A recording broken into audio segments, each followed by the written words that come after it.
So obviously this is not the Stinson that I'm flying. This is a 1985 Socata Trinidad I bought in 2013 with the intent of a couple of experiments. The Stinson is fairly slow. This is a high-performance retract, so it's a 250 horsepower engine, retractable gear. It'll do 140 knots fairly easily on 11.2 gallons per hour. That's my normal cruise, is around 23 inches, 2200 RPM, that's 140 knots. The intent was to get more experience in high performance and complex aircraft. I'm very much keen on learning how to fly various things. And the Stinson is a great airplane, but it's slow and it has a different set of criteria for for flying it. You don't have to plan as far ahead because you're going only 100 miles an hour. Whereas this one, you have to plan ahead quite a bit. So I thought it would be a good experience. So there was that. There was the fact that my wife's family, extended family, owned a house down in Southern California. The Stinson would take 4.5 hours to fly down there. It takes my whole 4 hours. This one takes just slightly over 2 hours to get from the Monterey Bay area down to Orange County. The other part was doing my IFR training. Now, I had already gone through some IFR training. It says no 172, but that I had to stop for various reasons. So I decided that I would use this one to do my attempt number 2. I was actually living in San Francisco at the time, and I was flying out of Petaluma. And when I did that, obviously I had to learn how to fly it. A friend of mine is a CFI and has owned one of these since he got his pilot's license. So he's very knowledgeable about them. He is also an AMP. So I had him do a thorough checkout on it. And it turned out to be in fairly good shape.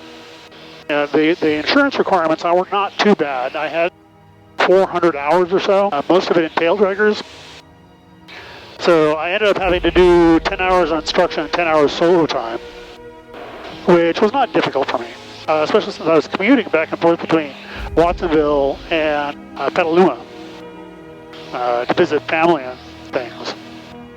So anyway, I went through some IFR training. Then for various reasons, we decided that we wanted to move back to Santa Cruz. So I had to stop the IFR training. And I'm now going through ground school again and picking it up, and I'll be doing my training hopefully in this airplane. But people ask me which I like flying better. And it really depends. This one is nice, it's very stable, it's a wonderful flying airplane. It's a great airplane for getting from point A to point B.